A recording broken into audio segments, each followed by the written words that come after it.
Welcome to DPVD classes. तो बच्चों आज के इस वीडियो में हम लोग करने वाले हैं क्लास 10 मैथ्स और मैथ्स में करने वाले हैं बच्चों चैप्टर नंबर 12। उसका नाम क्या है बच्चों? देखो सरफेस एरियाज एंड वॉल्यूम। सो बच्चों सबसे पहले इस चैप्टर का नाम क्या है? देखो सरफेस एरियाज एंड वॉल्यूम। जैसे सरफेस होता है हमारा, है ना, उसका अगर हमें एरिया फाइंड करना है या फिर वॉल्यूम फाइंड करना है तो कैसे फाइंड कर सकते हैं, वही हम इस चैप्टर में सीखने वाले हैं। ठीक है बच्चों, तो इस चैप्टर में बेसिकली हम दो चीज़ सीखेंगे, एक हमारा एरिया, दूसरा हमारा वॉल्यूम। ठीक है बच्चों, तो बच्चों सरफेस एरिया में ना सबसे पहला हमारा जो शेप आ जाता है वो जाता है क्यूब। आपने बच्चों क्यूब तो देखा ही होगा, है ना। क्यूब की क्या होती है, सारी साइड्स इक्वल होती है। जैसे मान लो अगर मैं ये चीज़ ए लिया है तो क्यूब में ये वाली चीज़ ये भी ए हो जाएगी हमारी, है ना। ए यानी कि साइड, ठीक है, और ये भी ए हो जाएगी, यानी क्यूब में सभी साइड्स इक्वल होती है ना। अगर बच्चों हमें इस क्यूब का कर्व्ड सरफेस एरिया निकालना हो, कर्व्ड सरफेस एरिया क्या होती है बच्चों? देखो मैं आपको समझाता हूँ। ये जो कर्व्ड सरफेस एरिया है और ये LS यानी कि लेटरल सरफेस एरिया, ये दोनों सेम ही है। देखो कर्व्ड सरफेस एरिया का मतलब क्या होता है? सिर्फ चारों तरफ का, जैसे दीवार दीवार का। जैसे अगर आप अभी कमरे में बैठे हो तो जो आपके कमरे की दीवार है ना, चारों दीवार, वो क्या हो जाएगी हमारी लेटरल सरफेस एरिया। ये एक, फिर ये दो, तीन और ये चार, चार साइड्स है ना। दीवार में चार साइड होती है तो उसी को क्या कहेंगे? कर्व्ड सरफेस एरिया और लेटरल सरफेस एरिया, यानी कि चारों तरफ वाली। ठीक है, तो कर्व्ड सरफेस एरिया और लेटरल सरफेस एरिया अगर हमें क्यूब का फाइंड करना है तो उसका फॉर्मूला क्या हो जाएगा बच्चों? 4a²। ठीक है, अब बच्चों देखो total surface area, total surface area में चारों तरफ ऐड कर दो, जैसे ऊपर भी ऐड कर दो नीचे भी ऐड कर दो। ठीक है, तो चारों तरफ दीवार थी, ठीक है, और एक ऊपर छत भी हो गया, नीचे फर्श भी हो गया, है ना। तो 4 और 2 6 हो गया, यानी कि यहाँ पे क्या आ जाएगा बच्चों? टोटल सरफेस एरिया में 6a²। ठीक है बच्चों, अब उसके बाद थर्ड क्या होगा? देखो वॉल्यूम, यानी कि अगर हमें क्यूब का वॉल्यूम निकालना है, यानी कि अगर हमें पता करना है कि इसमें कुछ भी चीज़ कितना आ सकता है, यानी कि इसका वॉल्यूम कितना है ना। तो देखो इसका फॉर्मूला होता है हमारा, देखो सबसे पहले इसकी साइड क्या है? ए है तो ए लिख लेंगे, ठीक है, और वॉल्यूम में क्यूब लगे तो क्यूब लगा देंगे। यानी कि बहुत ही सिंपल सा फॉर्मूला है। अगर हमें वॉल्यूम फाइंड करना है क्यूब का तो वो हो जाएगा A³। Total surface area find करना है तो 6a², और अगर curved surface area lateral surface area find करना है तो 4a²। ठीक है बच्चों, तो ये हो गया क्यूब के बारे में। अब नेक्स्ट समझते हैं बच्चों क्यूबॉइड के बारे में। सो बच्चों हमारा दूसरा जो शेप है वो है हमारा क्यूबॉइड। यहाँ पर बच्चों मैंने एक क्यूबॉइड बना रखा है जो कि आपको दिख रहा होगा। अब देखो बच्चों क्यूबॉइड में भी हमारा कर्व्ड सरफेस एरिया, जिसको कि हम लेटरल सरफेस एरिया भी कहते हैं, ये दोनों सेम ही है, और टोटल सरफेस एरिया और वॉल्यूम होता है। ठीक है, तो देखो कर्व्ड सरफेस एरिया का क्या मतलब है कि इसकी चारों दीवार, जैसे ये वाली दीवार, ये वाली दीवार, ये वाली दीवार और ये वाली दीवार, इन चारों का बता दो, है ना। तो इसको क्या कहेंगे हम? कर्व्ड सरफेस एरिया, यानी कि लेटरल सरफेस एरिया।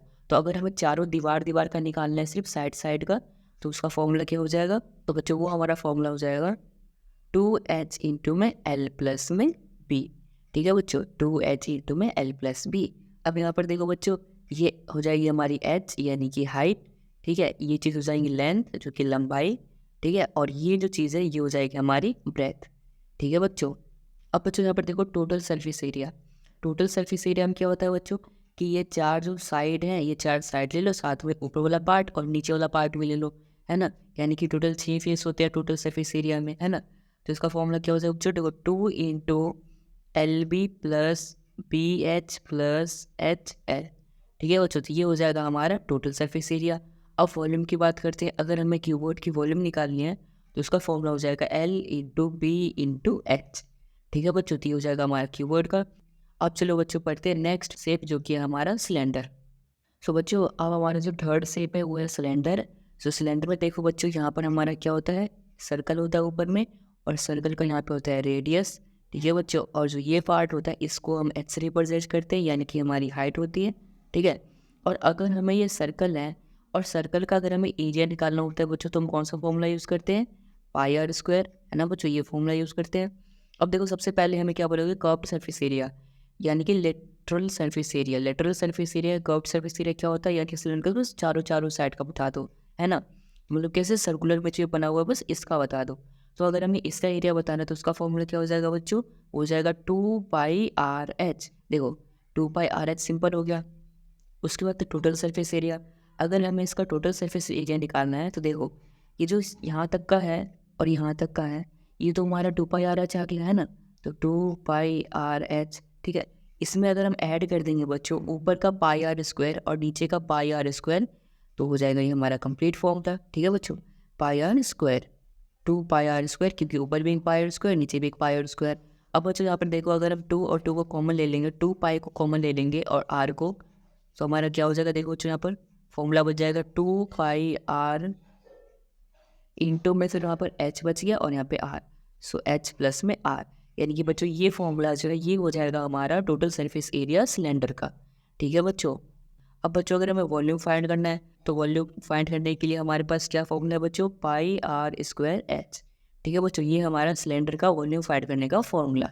चलो बच्चों, अब सबसे नेक्स्ट शेप को, जो कि हमारा कोन। सो बच्चों नेक्स्ट हमारा आ जाता है कोन। आप बच्चों इसको बर्थडे का कैप समझ लो या फिर आइसक्रीम का नीचे वाला हिस्सा। ठीक है बच्चों, तो देखो सबसे पहले इसमें जो ये वाली चीज़ होती है ना हमारी, ये हमारी हाइट होती है, ये जो होती है ये भी हमारी हाइट होती है, बट ये स्लैंट हाइट होती है और इसको हम एल से रिप्रेजेंट करते हैं।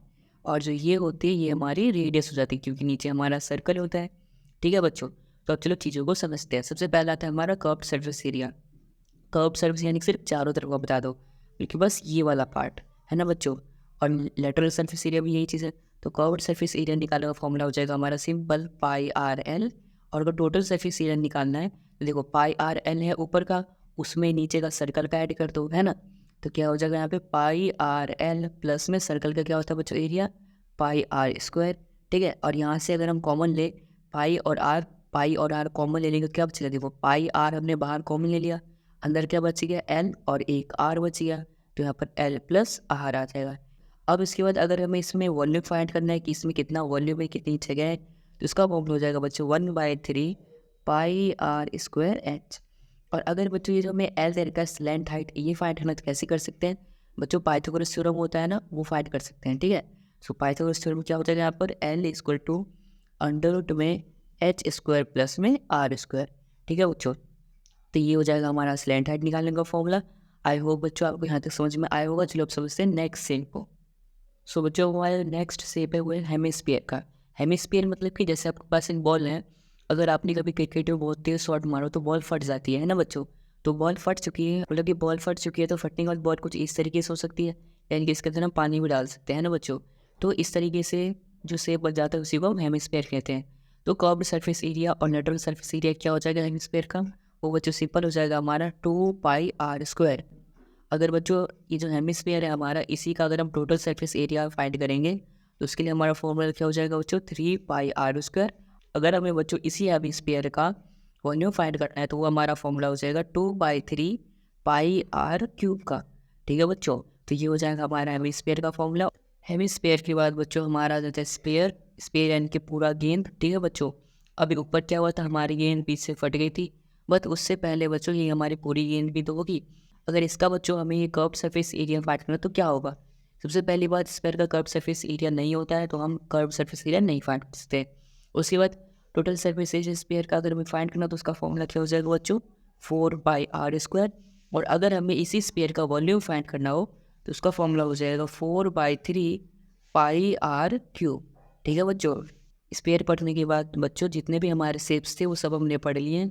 अब बच्चों हमारा नया टॉपिक सीखना है जो कि कंबाइंड शेप्स का, क्योंकि अगर हम 2 से ज़्यादा शेप को ऐड कर देंगे तो किस तरीके से फॉर्मूला बनेगा, चलो वो भी सीखते हैं। सो बच्चों चलो समझते हैं कंबाइंड शेप्स का। कंबाइंड शेप्स का क्या मतलब है बच्चों, देखो जैसे कि मेरा नीचे में सिलेंडर था, मैंने उसके ऊपर कोन चिपका दिया, ठीक है, या फिर नीचे में सिलेंडर, ऊपर मैंने एक हेमिस्फीयर और नीचे में एक हेमिस्फीयर लगा दिया, तो फॉर्मूला कैसे बनेगा, बहुत ही सिंपल है। तो इसको फाइंड करने के सबसे पहले देखो, जैसे मान लो मुझे वॉल्यूम फाइंड करना है, ठीक है, वॉल्यूम, तो यहाँ पर मैं क्या लिखूंगा, वॉल्यूम ऑफ सिलेंडर।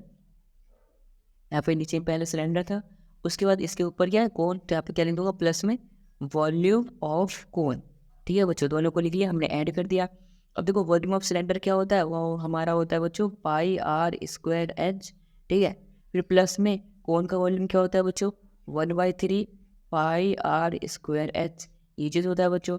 अब मैंने यहाँ पर एक छोटा एच लिखा है, एक बड़ा एच लिखा है, क्योंकि जो यहाँ पर सिलेंडर है इसका हाइट ज़्यादा है और कोन का हाइट तो कम है, ठीक है, तो इसलिए कोन की हाइट को मैंने एच लिया है और जो सिलेंडर का हाइट है उसको मैंने स्मॉल एच लिया है। ठीक है बच्चों, अब देखो यहाँ पर आपको क्या करना होता है, जो कॉमन मिल रहा है कॉमन ले लो, जैसे यहाँ पर पाई और आर कॉमन है दोनों में, है ना, तो पाई और आर ले लेंगे। सो पाई आर हमने कॉमन ले लिया, तो यहाँ पर क्या बचेगा, आर प्लस एच, है ना बच्चों। बट यहाँ पर बच्चों देखो, जो इसकी रेडियस होगा वही तो इसकी भी रेडियस होगा, तो हमें दोनों आर स्क्वायर कॉमन ले सकते हैं यहाँ पर, तो हमने दोनों आर स्क्वायर कॉमन ले लिया, तो यहाँ पर क्या बचा, सिर्फ एच बचा। ठीक है। और यहाँ पर क्या बचेगा बच्चों, 1/3 और पाई आर स्क्वायर तो बाहर आ चुका है, और 1/3 और मल्टीप्लाई में एच, ये बची है। यानी कि बच्चों अगर ऐसा शेप जब वॉल्यूम फाइंड करना हो सिलेंडर का और बोर्ड का, तो उसका फॉर्मूला क्या हो जाएगा, ये हो जाएगा पाई आर स्क्वायर इंटू में एच प्लस में 1/3 इंटू में एच। ठीक है बच्चों, तो ये बन जाएगा हमारा फॉर्मूला। इसी भी शेप को कंबाइन करके उसका फॉर्मूला फाइंड कर सकते हो। सो इसी के साथ बच्चों हमारे चैप्टर के सारे कॉन्सेप्ट हो जाते हैं कंप्लीट। आई होप बच्चों आपको सारे फॉर्मूले आए होंगे समझ में। अब आपको क्या करना है बच्चों, इस फॉर्मूले में ज़्यादा कुछ समझने वाला तो था नहीं, तो आपको करना क्या बच्चों, सिंपल, जितने भी फॉर्मूले हैं उसको एक पेपर पे लिख लो, ठीक है, और उसको जेब में डाल लो, ठीक है। जब कभी भी बोर हो जाओ या फिर मन ना करे कुछ करने का, तो ये पेपर निकालना और फटाफट सारे फॉर्मूले को याद कर, ठीक है। और फिर 3-4 दिन तक आप फॉर्मूले को जेब में रखे रहो और बार बार याद करते रहना, आपको सारे फॉर्मूले याद हो जाएंगे, ठीक है बच्चों। और इसी के साथ हमारा ये वीडियो जाता है कंप्लीट। आई होप बच्चों आपको पूरी वीडियो आई होगी समझ में।